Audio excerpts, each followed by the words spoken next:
Hello students, स्वागत है आपका आज की क्लास में। आज की क्लास उन स्टूडेंट्स के लिए है जो स्टूडेंट इश्यू ऑफ डिबेंचर करना चाहते हैं या जिन्हें इश्यू ऑफ डिबेंचर में प्रॉब्लम आ रही है। 12th क्लास का चैप्टर है कंपनी अकाउंट्स, ठीक है ना। सेकंड बुक का सेकंड चैप्टर है ये।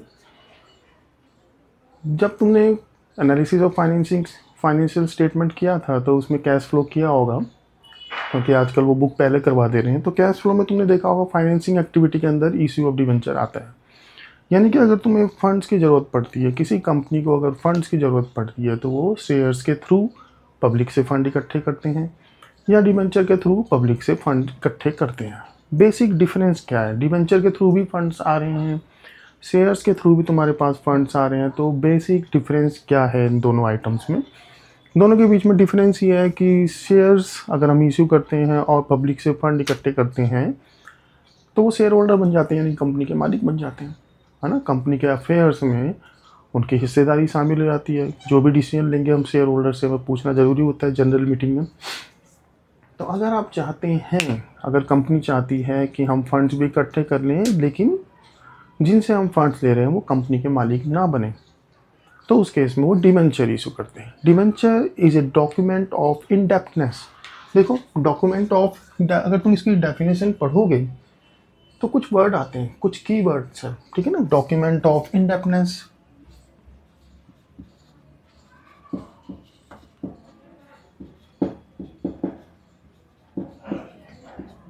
इंडेप्थनेस क्या होता है? देखो, कभी कभी फोकस थोड़ा सा ब्लर हो जाता है, तो थोड़ा पेशेंस के साथ देखें। इंडेप्थनेस मतलब हम प्रॉमिस करते हैं कि हम तुम्हें पे करेंगे, हम एक्सेप्ट करते हैं कि हम तुम्हें पे करने के लिए तैयार हैं। तो एक डॉक्यूमेंट है जो कंपनी इश्यू करती है डिवेंचर होल्डर को, document of indebtedness. Debenture is a document of indebtedness issued by company. मतलब अब तो तुम्हारा, शायद तुमने बिल ऑफ एक्सचेंज नहीं पढ़ा होगा, कि जो एक्सेप्ट करते हैं कि हाँ मैं पे करूँगा, ठीक है ना। तो यहाँ कंपनी पे डिबेंचर को एक्सेप्ट करेगी कि हाँ जी हम आपको पे करेंगे। पब्लिक को डिबेंचर कंपनी देगी और उसके अंदर है क्या? Document of indebtedness issued by company under common seal. Common seal एक चीज़ तुम जानते हो, जब भी अंडर सील,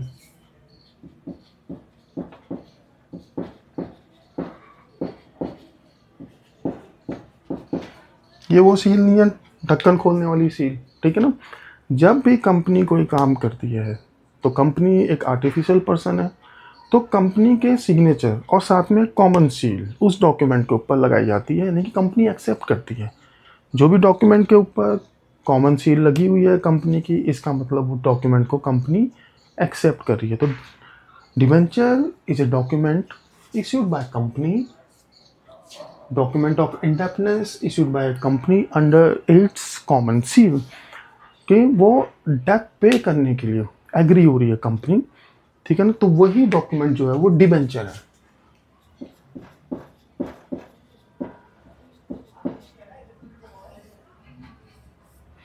यानी कि एक तरीके से कहा जाए तो ये लोन है जो कंपनी ने लिया हुआ है। It is a contract.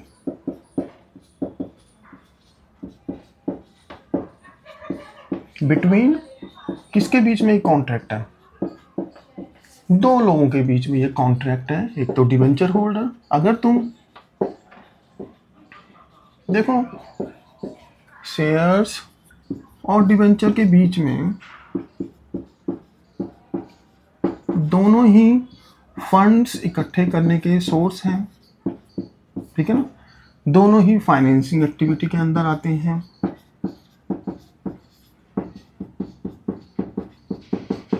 लेकिन दोनों में कुछ डिफरेंस है। डिफरेंस कंपनी के पॉइंट ऑफ व्यू से भी है और डिफरेंस डिबेंचर होल्डर के पॉइंट ऑफ व्यू से भी है।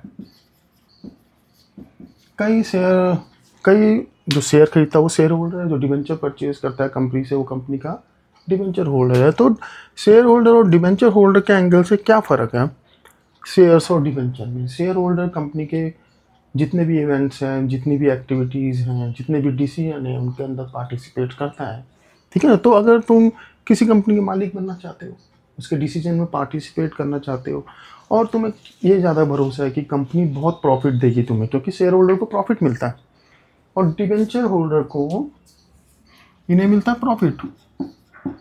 लेकिन इन केस कंपनी को लॉस होता है तो इन्हें कुछ नहीं मिलेगा, ठीक है, लेकिन डिवेंचर होल्डर को मिलता है इंटरेस्ट, ठीक है। प्रॉफिट हो चाहे ना हो चाहे ना हो, इन्हें इंटरेस्ट जरूर दिया जाएगा। तो अगर तुम डिसीजन से तुम्हें कोई मतलब नहीं, कंपनी की एक्टिविटीज से, कंपनी के प्रॉफिट से तुम कोई मतलब नहीं रखना चाहते, उस केस में तुम क्या करते हो, तुम डिवेंचर खरीदते हो, ठीक है ना। तुम सेफ रहना चाहते हो और तुम्हें एक fix amount of interest receive होता है। तो वही सब कुछ डिवेंचर की डेफिनेशन के अंदर आता है। Debenture is a document of independence issued by the company under its common seal. It is a contract between debenture holder and company. Debenture holder and company, इनके बीच में ये एक कॉन्ट्रैक्ट है। किस चीज का कॉन्ट्रैक्ट है? To pay the principal amount along with interest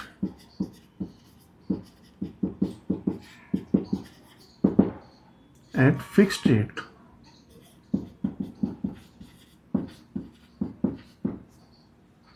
ठीक है ना।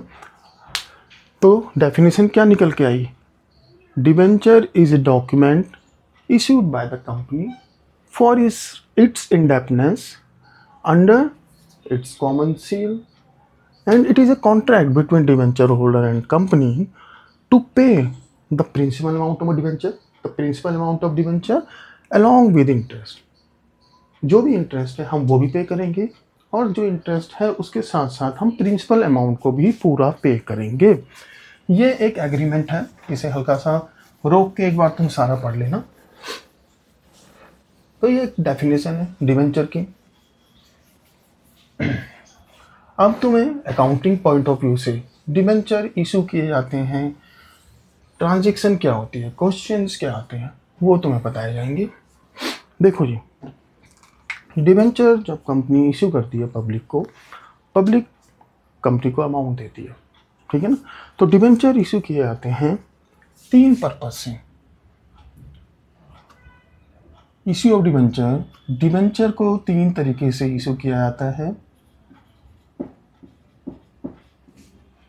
इशू ऑफ डिवेंचर, डिवेंचर को इशू किया जाता है फॉर कैश, कैश के लिए हमें फंड्स की जरूरत है, हमने डिवेंचर इशू किए, तो issue of debenture for cash, issue of debenture other than cash.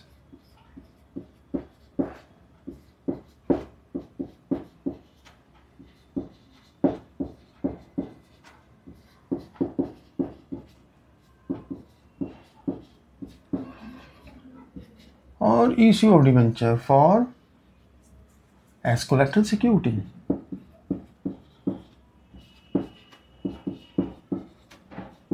यहां से डिवेंचर तुम्हारा स्टार्ट हो रहा है। डेफिनेशन है, डेफिनेशन तो तुम रट लो, एज कोलैटरल सिक्योरिटी। सबसे छोटा टॉपिक है और ये बहुत ही इम्पॉर्टेंट माना जाता है 12th में। किसी ना किसी रूप में, किसी ना किसी तरीके से तुमसे issue of debenture as collateral security जरूर पूछा जाता है, ठीक है। तो issue of debenture for cash, क्या जर्नल एंट्री होती है? Issue of debenture other than cash, क्या जर्नल एंट्री होती है? और issue of debenture as collateral security, क्या जर्नल एंट्री होती है? तुम्हें समझाने की कोशिश की जाएगी, थोड़ा पेशेंस रखें, आराम से करें इसे। देखो, जब हमें पैसों की ज़रूरत होती है तो हम डिवेंचर इशू करते हैं। जर्नल एंट्री क्या होगी? अगर तुमने शेयर्स किया हुआ है तो तुम्हें इसमें प्रॉब्लम नहीं आएगी। जब तुम शेयर इशू करते हो, क्या एंट्री होती है? Bank to share capital. ऐसे जब डिवेंचर इशू करोगे तो बैंक टू डिवेंचर्स, ठीक है ना। डिवेंचर के साथ में एक रेट ऑफ इंटरेस्ट होता है, जैसे 9% तुम्हें बताया गया था ना कि डिवेंचर होल्डर डिवेंचर में इन्वेस्ट करते ही क्यों है? क्योंकि उन्हें एक तो प्रिंसिपल अमाउंट कुछ टाइम बाद, एक पर्टिकुलर टाइम बाद वापस मिल जाता है, प्लस साथ ही साथ उन्हें इंटरेस्ट भी मिलता है। तो debenture company different different time में भी इशू करती है, तो अलग अलग डिबेंचर के ऊपर अलग अलग रेट ऑफ इंटरेस्ट होता है। ठीक, तो तुम्हें ये एक सेकेंड, तुम्हें ये पता होना चाहिए कि कौन से डिबेंचर इशू किए गए थे और उनके ऊपर कितना रेट ऑफ इंटरेस्ट था। इसलिए तुम करते क्या हो, तुम हर डिबेंचर के आगे, जैसे डिबेंचर इशू करोगे ना तो बैंक टू डिबेंचर लिखते हो ना एंट्री,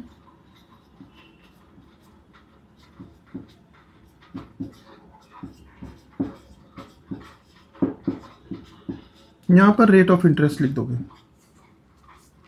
ठीक है, जिससे तुम्हें पता चल जाए कि ये डिबेंचर जो इशू किए गए थे कौन से वाले डिबेंचर हैं। 8% डिबेंचर पे इंटरेस्ट था, 9% किसी डिबेंचर पे इंटरेस्ट था, तो कौन से डिबेंचर हैं ये। क्योंकि एक डिस्क्लोजर प्रिंसिपल है, तुमने 11th में पढ़ा होगा कि कोई भी इंफॉर्मेशन अकाउंट्स के अंदर डिस्क्लोज करनी चाहिए, जिससे कि जो भी हमारे अकाउंट को पढ़ रहा है उसे प्रॉपर इंफॉर्मेशन मिल सके। ठीक है, तो अभी हम डिबेंचर इशू कर रहे हैं, तुमने बोला शेयर इशू करते हैं तो बैंक टू शेयर कैपिटल ये एंट्री तो नहीं होती। क्या होती है, बैंक जब हम पैसे मांगते हैं शेयर्स के तो उसे हम डिवाइड कर देते हैं ना पार्ट्स में। कुछ पैसे हम एप्लीकेशन में मांग लेते हैं, कुछ पैसे हम अलॉटमेंट में मांग लेते हैं, कुछ पैसे हम कॉल में मांग लेते हैं। तो यहाँ 2 एंट्री बन जाती हैं, यहाँ 2 एंट्री बन जाती है, तो ऐसे 6 एंट्री हैं। लेकिन तुम देखोगे जब काटोगे तो एप्लीकेशन एक बार डेबिट हो रहा है, एक बार क्रेडिट हो रहा है, कट जाता है। तो फाइनली एंट्री तो एक ही होती है, बैंक टू शेयर कैपिटल। लेकिन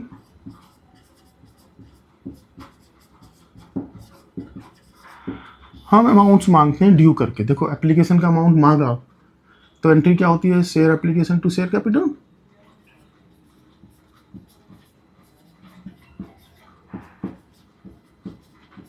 अमाउंट जब एप्लीकेशन का मिलता है तो एंट्री क्या होती है, बैंक टू शेयर एप्लीकेशन, यही होती है ना। ये तुम सीख चुके होंगे, शेयर एप्लीकेशन,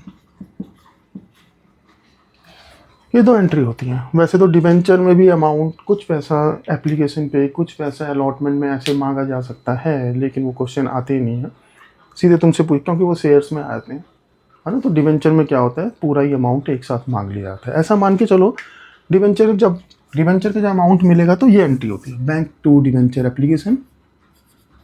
जब डिबेंचर इश्यू होते हैं फॉर कैश तो क्या एंट्री होती है, 2 ही एंट्री होती हैं, bank to debenture application and allotment.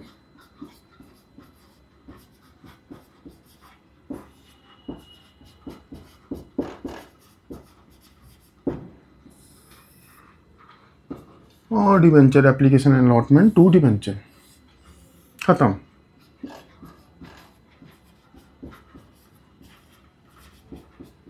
इतना ही है इसमें,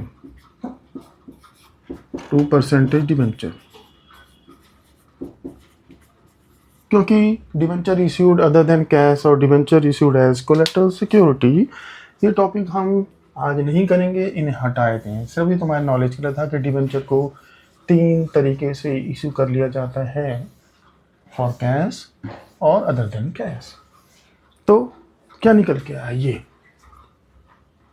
2 ही एंट्री होती हैं जब हम डिबेंचर को इशू करते हैं। ठीक है, अब डिबेंचर इशू कैसे किया, देखो ये एक एग्रीमेंट है, कंपनी कॉन्ट्रैक्ट है, कंपनी और डिबेंचर होल्डर के बीच।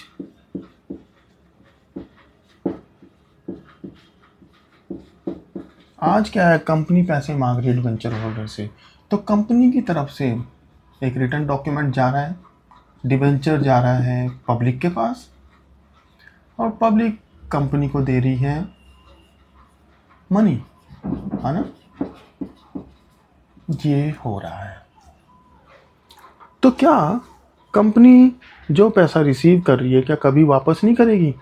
कुछ साल बाद, एक स्पेसिफाइड टाइम होगा, कुछ साल बाद ये अमाउंट कंपनी डिबेंचर होल्डर को वापस कर देगी। तो कंपनी के एंगल से देखा जाए तो कंपनी के लिए ये एक non current liability, long term borrowing के अंदर आता है। ये कंपनी के लिए एक लाइबिलिटी है जिसे कंपनी ने पे करना है। तो पे करना है और लाइबिलिटी है, इसलिए इसे क्रेडिट किया जाएगा, है ना। सारी लाइबिलिटीज क्रेडिट होती हैं।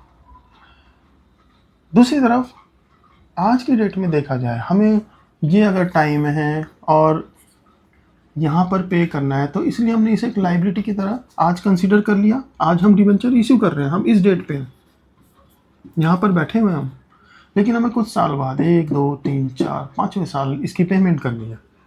तो आज हमारे लिए एक तो हमारा बैंक बैलेंस बढ़ रहा है और दूसरी तरफ हमारी एक लाइबिलिटी भी क्रिएट हो रही है। बैंक बढ़ता है तो बैंक को डेबिट किया जाता है, इसीलिए हमने डेबिट किया। देखो एप्लीकेशन से तो एप्लीकेशन कट जाता है, एक बार डेबिट हो रहा है एक बार क्रेडिट हो रहा है, तो फाइनल एंट्री तो बैंक टू डिबेंचर ही होती है, लेकिन करने का तरीका ये है। लाइबिलिटी क्रिएट हुई है, लाइबिलिटी हमेशा बैंक बढ़ रहा है, दूसरी तरफ एक लाइबिलिटी डिबेंचर बढ़ रही है। बैंक एसेट है, जब भी बढ़ता है तो उसे डेबिट किया जाता है। डिबेंचर एक लाइबिलिटी है, जब भी वो बढ़ता है तो लाइबिलिटी को बढ़ने पे क्रेडिट किया जाता है। अब क्या क्या केस हो सकते हैं वो तुम्हें बताया जाएगा अगर हम डिबेंचर इश्यू करते हैं। हटा देते हैं इसे, ये बेसिक एंट्री थी, ये तुम्हें पता होनी चाहिए। बैंक टू डिबेंचर एप्लीकेशन, उसके बाद डिबेंचर एप्लीकेशन टू डिबेंचर, ये बेसिक एंट्री है। क्या डिबेंचर को, जितने का डिबेंचर है उसे उसकी फेस वैल्यू कहा जाता है। जितने का डिबेंचर है, या ये कह लो जितना उसके फेस पर लिखा हुआ है, ठीक है, वो उसकी फेस वैल्यू है। तो डिबेंचर जब इशू किया जाएगा, आज इशू किया जा रहा है डिबेंचर,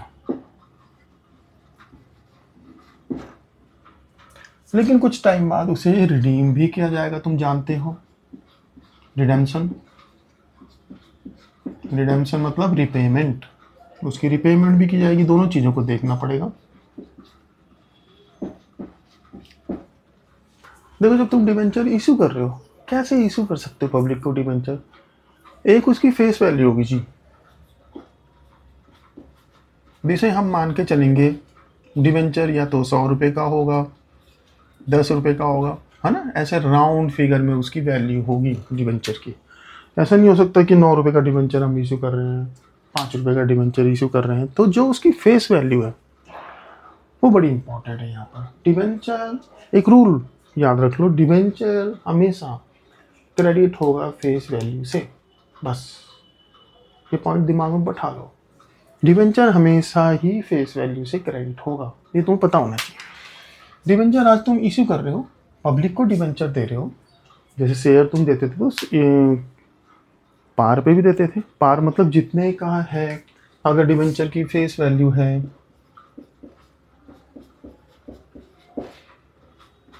100 रुपये और तुम इसे इश्यू करते हो 100 में, क्या हो गया एट पार। 100 रुपये का डिबेंचर है, इशू करते हो 90 रुपीज़ में, ये हो गया एट डिस्काउंट। 100 रुपये का डिबेंचर है, ज़्यादा में इशू कर देते हो 110 में, तो वो हो गया एट प्रीमियम। इतना तुमने इशू ऑफ शेयर में भी समझ लिया होगा। तो डिबेंचर तुम इशू कर सकते हो एट पार, इशू कर सकते हो एट डिस्काउंट, इशू कर सकते हो एट प्रीमियम। देखो बनती जाएगी अभी बिल्डिंग पूरी की पूरी, पूरा चैप्टर क्लियर हो जाएगा, टॉपिक क्लियर हो जाएगा। देखो सीखने की प्रोसेस क्या है, किसी भी चीज़ को सीखना है।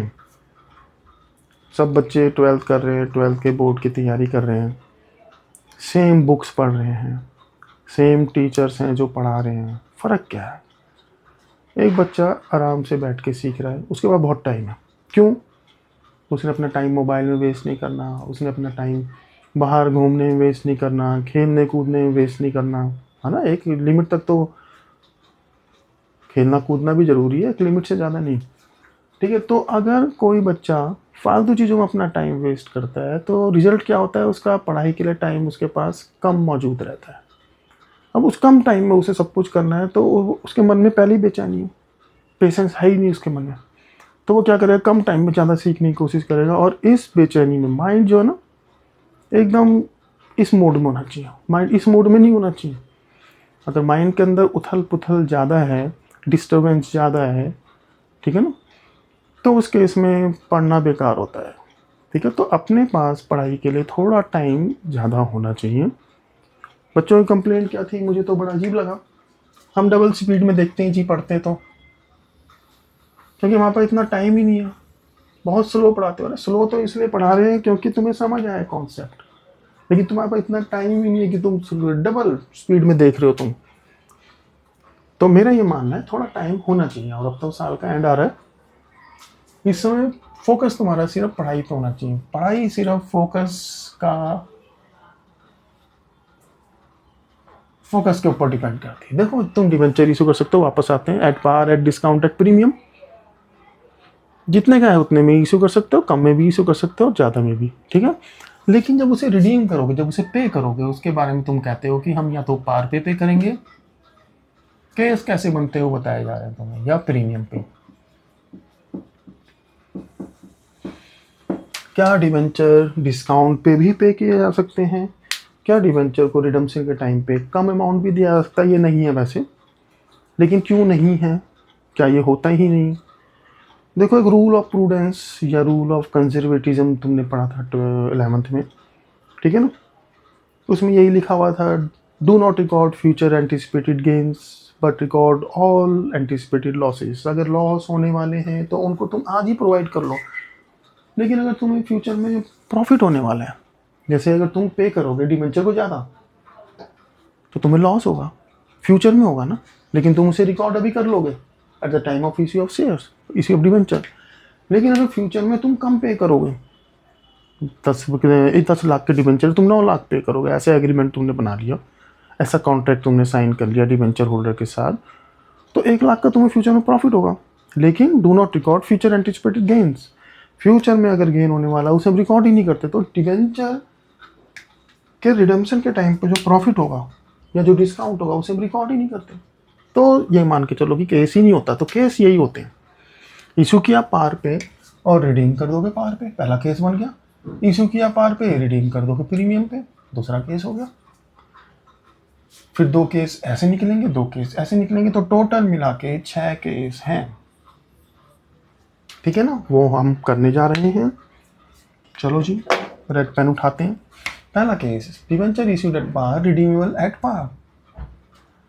अच्छा, ऐसा क्यों ना मान ले कि यहाँ फेस वैल्यू 1 लाख है, रुपीज 1 लाख, 1 लाख के डिवेंचर है। अब तुम बोलोगे यार तो 10 रुपये 100 रुपये बोला था, 10 रुपये के 1 लाख डिवेंचर है, या कह लो 100 रुपये के 10,000 डिवेंचर है ना। तो 1 लाख रुपए के डिवेंचर है, मतलब 1 जीरो कम बोल दिया मैंने, कोई बात नहीं। तुमने डिवेंचर इशू किए, 1 लाख फेस वैल्यू है उसकी, ठीक है। तुमने इशू किए at par, debenture issued at par,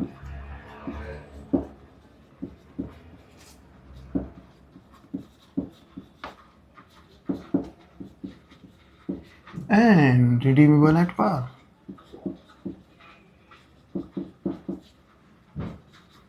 क्या मतलब बना?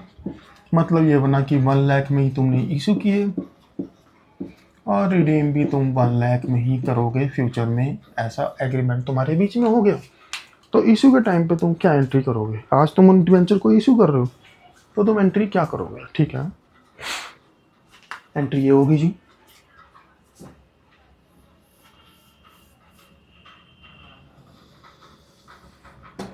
Bank to debenture. देखो, बैंक टू डिवेंचर एप्लीकेशन एक एंट्री होनी है,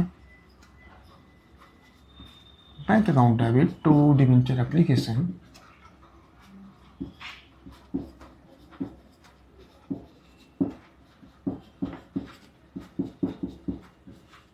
एंड अलॉटमेंट। जितने में तुमने इशू किया उस अमाउंट से एंट्री होती है 1 लाख से, कोई डाउट नहीं होना चाहिए, ये तो सबसे सिंपल एंट्री है। दूसरी entry, debenture application allotment to debenture, 10% debenture मान लो, चलो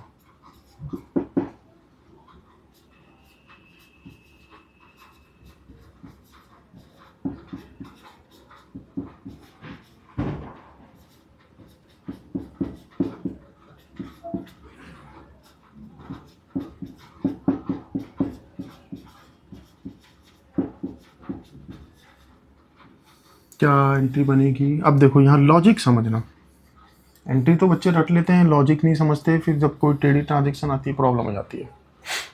देखो जी, डिवेंचर एप्लीकेशन जितने से क्रेडिट हुआ उतने से ही डेबिट होगा। पहली एंट्री तो इस अमाउंट से होती है,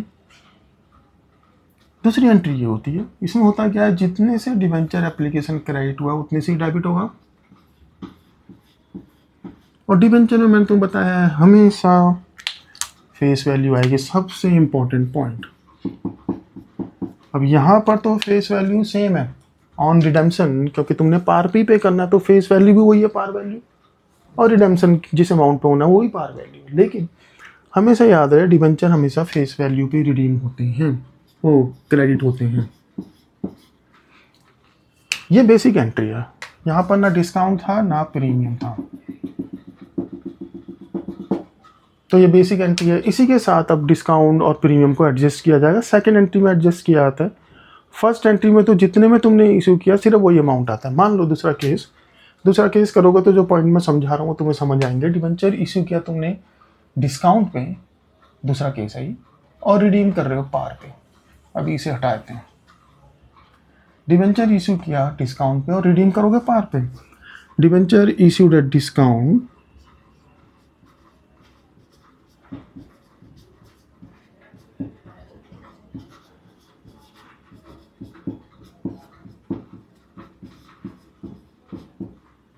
रिडीमेबल एट पार।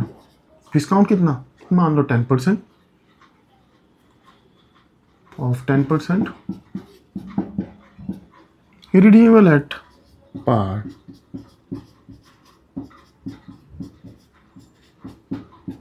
दूसरा केस है ना, डिस्काउंट पे अगर 10% डिस्काउंट पे तुम इश्यू करोगे डिवेंचर को, तो 1 लाख का डिवेंचर था ना, 10% कम किया, 90,000 में तुमने इश्यू किया और रिडीमेबल एट पार यानी कि 1 लाख। अब इसकी जनरल एंट्री क्या होगी, देखो डिवेंचर तुमने 90 में इशू किया था, क्या बताया था तुम्हें, जितने में तुम इशू करोगे उससे पहली एंट्री होगी बैंक टू डिवेंचर एप्लीकेशन 90,000।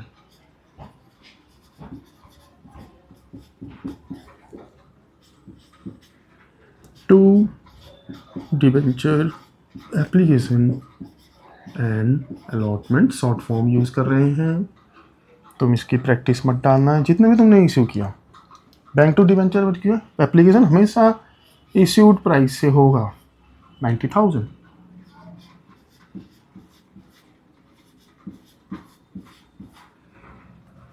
दूसरी एंट्री क्या है, debenture application and allotment debit to debenture ना। लेकिन तुम एक चीज बताओ, अगर तुम डिवेंचर इश्यू कर रहे हो डिस्काउंट पे कम वैल्यू पे तो तुम्हें लॉस हो रहा है। 9 लाख कैसे हो गया, डिस्काउंट डेबिट होता है, D for discount D for debit. क्योंकि कंपनी जब डिस्काउंट पे इश्यू करती है तो जितना अमाउंट रिसीव करना था उससे कम अमाउंट रिसीव करती है तो कंपनी को लॉस होता है। Debit all expenses and losses, credit all income है ना। प्रीमियम क्रेडिट होता है, इश्यू ऑफ शेयर तुमने किया तो तुम्हें पता ही है। Debenture application and allotment to debenture, basic entry तो यही होगी।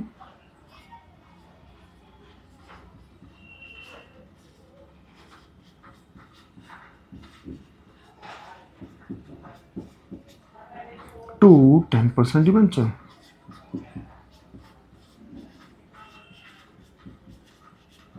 देखो क्या होगा।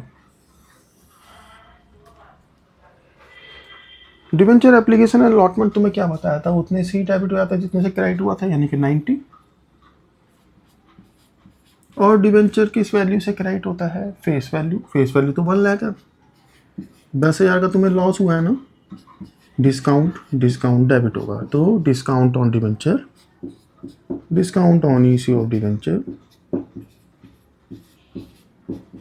डेबिट, ये हो गई सेकंड केस। थर्ड केस, तुमने डिवेंचर इश्यू किया at premium but redeemable at par. Issue किए हैं तुमने प्रीमियम पे जिन्हें तुम रिडीम करोगे पार पे। तीसरा केस हो गया, लो डिवेंचर इश्यूड एट प्रीमियम, अब तो प्रॉफिट हो गया ना तुम्हें, एट मान लो 10% प्रीमियम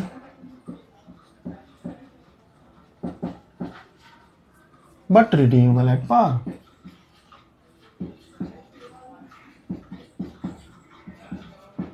थोड़ा छोटा लिखूंगा जिससे कि अब सारा कुछ यहीं पे एक ही पेज में आ सके। Debenture issued eight 10% premium, 10% premium पे इशू कर रहे हो, उसका मतलब क्या है, 1 लाख के डिबेंचर को तुम 1,10,000 में इशू कर रहे हो और रिडीमेबल एट 1 लाख पार। ठीक है, तो क्या एंट्री होगी, सोचो। पहली एंट्री तो वही होगी, बैंक टू डिबेंचर एप्लीकेशन, है ना। बैंक टू डिबेंचर एप्लीकेशन किससे, जितने में तुमने इशू किया 1 लाख से, है ना। लो जी, बैंक टू डिबेंचर एप्लीकेशन, थोड़ा छोटा लिख रहा हूँ,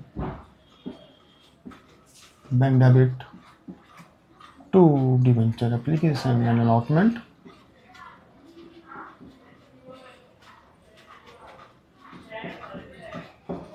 एक लाख 10,000 जितने में तुमने इशू किया। देखो इस केस में और इस केस में डिफरेंस देखना, जब डिस्काउंट पे इशू करते हैं क्या एंट्री में फ़र्क आता है, अगर हम प्रीमियम पे करें तो प्रीमियम तो प्रॉफिट है, प्रॉफिट के राइट होगा, है ना।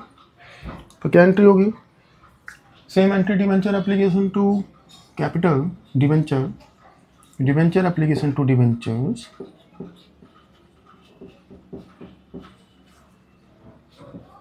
टू डिबेंचर्स, 10% डिबेंचर था जो कि हम लिखना भूल गए, यहाँ तो लिखा है, चलो 10% डिबेंचर।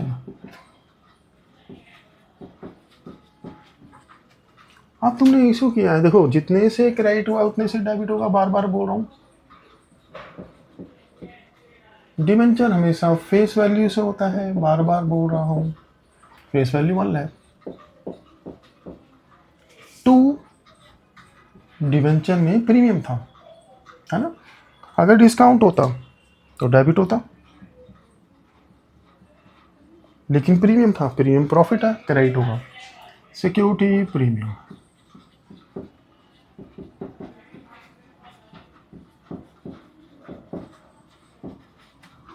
कई बार ऐसा होता है अगला केस करने के बाद पिछला केस समझ आता है, अक्सर ऐसा होता है, हमारे साथ भी होता था, क्योंकि दो चीज़ करने से दोनों ही चीज़ें एक साथ क्लियर होती, कई बार ऐसा होता है। तीसरा case, debenture issued at par but redeemable at premium. देखो अगर ऐसा होगा तो क्या होगा, अगर तुम इशू प्रीमियम पे कर रहे हो तो तुम्हें प्रॉफिट हो रहा था, क्योंकि आज तुम्हें ज़्यादा वैल्यू मिल रही है, लेकिन तुमने इशू पार पे किया, लेकिन ज़्यादा पे करोगे तो तुम्हें लॉस होगा। एक बड़ी कमाल की बात है, अगर तुम्हें फ्यूचर में ज़्यादा पे करना है तो तुम्हारे लिए लाइबिलिटी भी तो बढ़ती है ना। अगर तुम फ्यूचर में ज़्यादा पे करने वाले हो तो लाइबिलिटी बढ़ती है, तो प्रीमियम ऑन रिडेम्पशन एक लाइबिलिटी के अंदर इंक्रीज है। Premium on redemption of debenture तुम्हारी फ्यूचर लाइबिलिटी बढ़ाता है, तुम्हारी फ्यूचर लाइबिलिटी को इंक्रीज करता है, तो लाइबिलिटी को इंक्रीज करता है तो इसलिए तुम क्रेडिट करते हो। लेकिन अगर इशू पे प्रीमियम होता है तो तुम्हारा प्रॉफिट इंक्रीज होता है, प्रॉफिट इंक्रीज होता है तो वो भी क्रेडिट होता है। कमाल बात है, सिक्योरिटी प्रीमियम, इशू का प्रीमियम भी क्रेडिट होता है और रिडम्पशन का प्रीमियम भी क्रेडिट होता है, लेकिन इनके क्रेडिट होने के, ये इंपॉर्टेंट पॉइंट है, ध्यान से याद कर लेना। प्रीमियम ऑन इश्यू और डिबेंचर भी क्रेडिट होता है, क्यों, क्योंकि ये एक प्रॉफिट है और प्रॉफिट क्रेडिट होते हैं ना, debit all expenses credit all incomes. तो क्योंकि ये इशू के टाइम पे तुम ज़्यादा पैसा ले रहे हो तो तुम्हें प्रॉफिट हो रहा है, तो प्रॉफिट क्रेडिट हो रहा है। लेकिन अगर रिडेम्पशन पे प्रीमियम हो तो यानी कि तुम प्रॉमिस कर रहे हो कि हम रिडेम्पशन पे आपको ज़्यादा पैसे देंगे, तो तुम अपनी लाइबिलिटी इंक्रीज कर रहे हो, है ना। तो ये एक लाइबिलिटी है, लेकिन बाय चांस लाइबिलिटी भी इंक्रीज होने पे क्रेडिट ही होती है, प्रॉफिट इंक्रीज होने पे भी क्रेडिट होता है।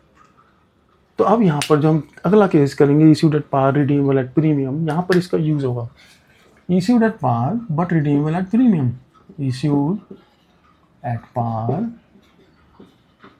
बट रिडीमेबल एट 10% प्रीमियम मान लो।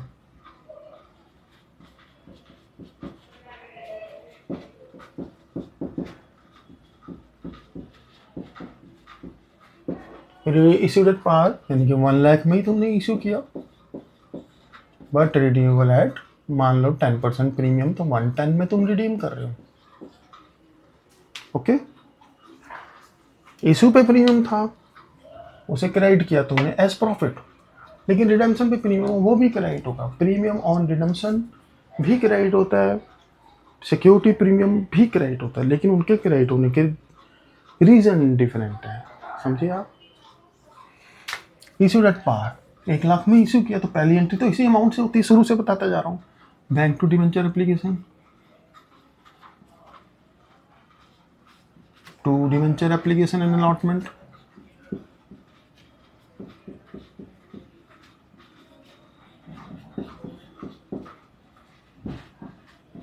एक लाख,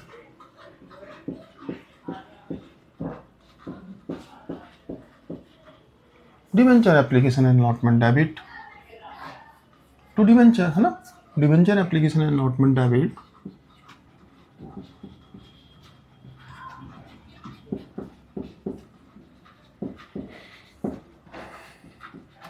टू 10% डिवेंचर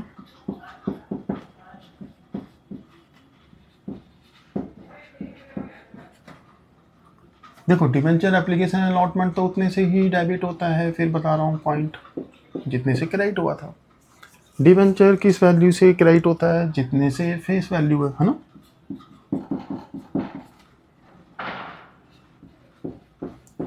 इशू पे कुछ था नहीं, रिडेम्पशन पे कुछ था प्रीमियम, है ना, रिडेम्पशन पे प्रीमियम है तो उसे किया जाएगा क्रेडिट, लेकिन लिखा जाएगा सिक्योरिटी प्रीमियम नहीं, premium on redemption of debenture.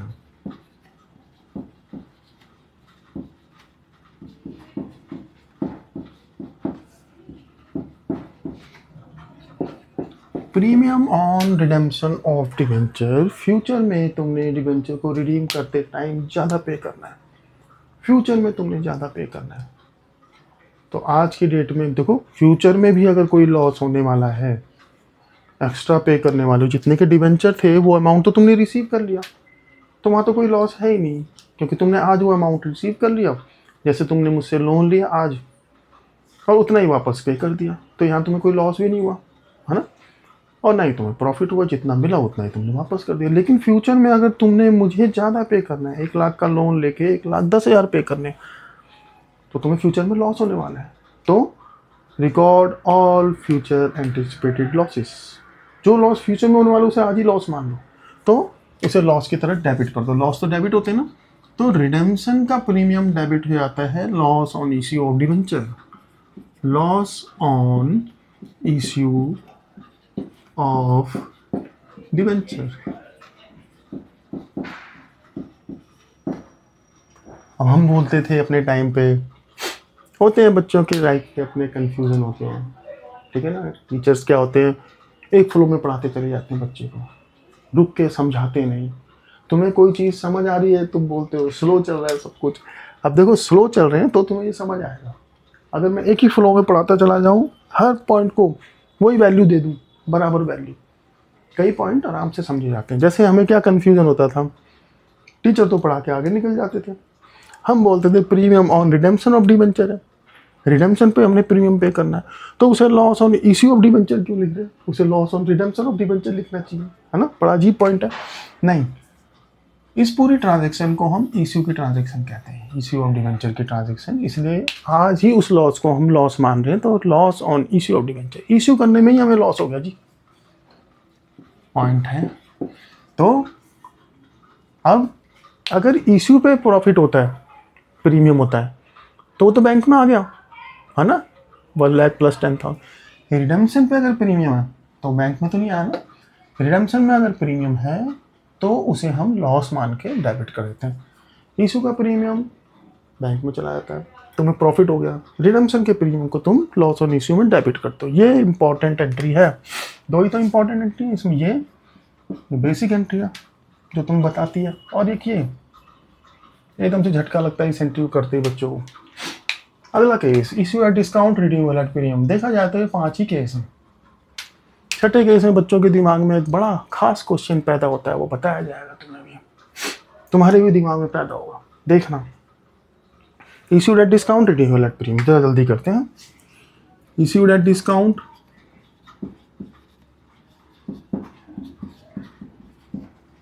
Redeemable at premium,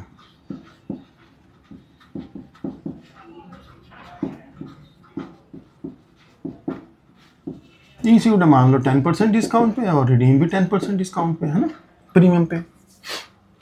1 lakh को हमने इशू किया 10% डिस्काउंट में, तो तुमने इशू किया 90,000 में, और रिडीम करोगे 10% प्रीमियम में, यानी कि 110 पे करोगे, है ना। ये केस बन गया। जनरल एंट्री क्या होगी, जितने में इशू करते हो पहली एंट्री उसी से होती है bank to debenture application.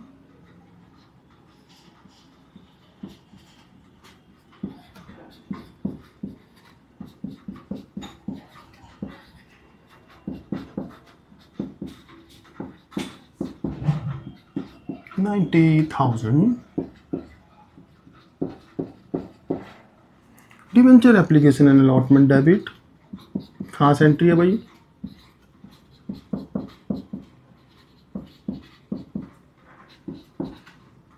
Adjust करो, राइटिंग जरा जल्दी लिखने में फिर साफ नहीं आती है। 2 डिबेंचर्स, 2 10% डिबेंचर्स,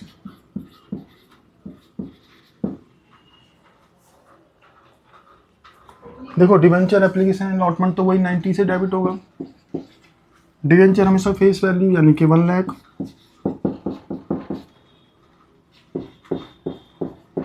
इशू के टाइम पे डिस्काउंट था कितना, 20,000 मत मान लेना डिस्काउंट, फेस वैल्यू भी है बीच में 1 लाख की, है ना। तो 90,000 में इशू किया तो 10,000 डिस्काउंट था, discount on issue of debenture,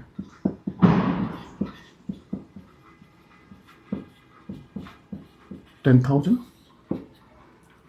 issue पे डिस्काउंट था, रिडेम्पशन पे 10,000 प्रीमियम था, 2 premium on redemption of debenture.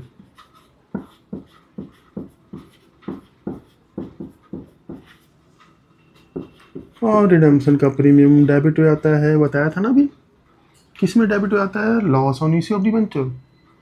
तो 10,000 को डेबिट कर दो loss on issue of debenture.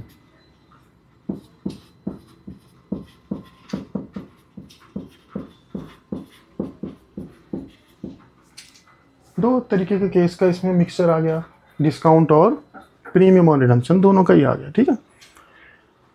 Rule ये है कि अगर डिस्काउंट और लॉस दोनों ही साथ में हो तो दोनों को मिला के लॉस में डाल दिया करो, loss on issue of debenture में डाल दो 20,000, इन दोनों का टोटल डाल दो, ठीक है। एक पॉइंट है तो तुम्हें पता होना चाहिए, ये सबसे इंपॉर्टेंट एंट्री है जहाँ डिस्काउंट भी हो और प्रीमियम भी हो। Last but not the least, last case, issued at premium, redeemable at premium. Issue भी तुमने प्रीमियम पे किया और रिडीम भी प्रीमियम पे कर दिया डिबेंचर को। डिबेंचर इशूड एट प्रीमियम,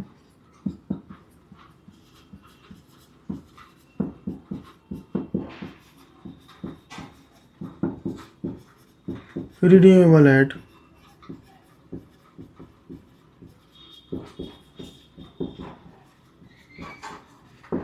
इसीलिए मैंने ये स्पेशली लिखा है 10 and 20। होता क्या है, बच्चे कंफ्यूज बोलते हैं कि भाई अगर इशू भी प्रीमियम पे किया है, रिडीम भी प्रीमियम पे किया है ना, इशू में ज़्यादा रिसीव कर रहे हो, रिडीम में पे रिडेम्पशन पे ज़्यादा पे कर रहे हो, तो दोनों ही काम पार पे ही कर दो ना, वो तो पहले ही केस हो गया, issue at par redeemable at par. कुछ बच्चों को हो सकता है ना समझ आए पॉइंट, तो कई बच्चे ये पॉइंट रेस करते हैं कि इशू भी पार पे और रिडीम भी पार पे कर दो। फिर अगर तुमने इशू भी प्रीमियम पे करना है, रिडेम्पशन भी प्रीमियम पे करना है, इशू पे भी ज़्यादा पेमेंट करनी है, रिडेम्पशन पे भी ज़्यादा पेमेंट करनी है, तो तुम पार पे ही कर दो ना सब कुछ। लेकिन ऐसे नहीं, क्योंकि इशू पे हो सकता है 10% प्रीमियम हो और रिडेम्पशन पे हो सकता है 20% प्रीमियम हो। यानी कि इशू करते समय हम 1,10 रिसीव कर रहे हैं और रिडीम करते समय 1,20 पे करेंगे। इशू करते समय 110 रिसीव किया, बैंक टू डिबेंचर एप्लीकेशन 110, आखिरी केस है ये।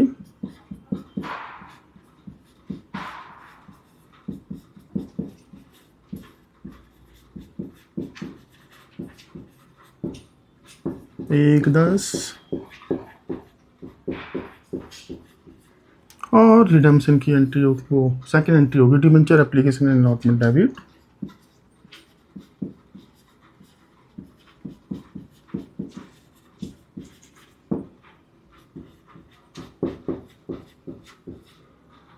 टू 10% डिवेंचर कितना, जितनी फेस वैल्यू है 1 लाख। इशू पे कुछ था, प्रीमियम था 10,000 का, तो सिक्योरिटी प्रीमियम क्रेडिट हो जाएगा।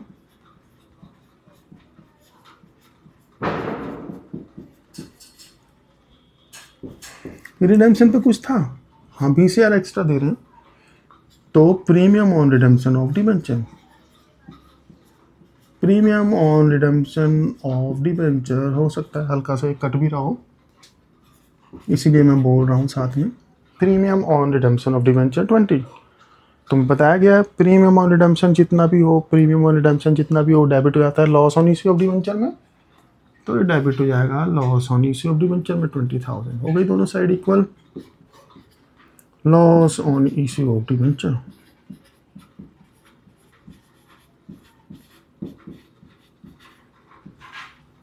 आज दिवाली का दिन है जब ये वीडियो बन रही है, देखो सारे केस तुम्हें बता दिए गए, तो हम ऊपर वाले से उम्मीद करेंगे तुम्हारे दिमाग के अंदर भी एक रोशन दिया जले एजुकेशन का दिया, और आज तुम ये कॉन्सेप्ट उम्मीद करता हूँ तुम्हें समझ आई होगी। इशू ऑफ डिवेंचर के यही केस होते हैं अगर डिवेंचर इशू किए जाएं फॉर कैश। आज तुम्हें ये बताया गया, कुछ अमाउंट लेके बताया गया है, सब कुछ ना करते हुए भी एक वीडियो जो है फिर 40 मिनट की हो गई। नेक्स्ट वीडियो में मैं 1-2 क्वेश्चन कराऊंगा इसके, plus issue of debenture other than cash, ठीक है। चलो ठीक है, इसे करना, आज के लिए इतना ही, धन्यवाद।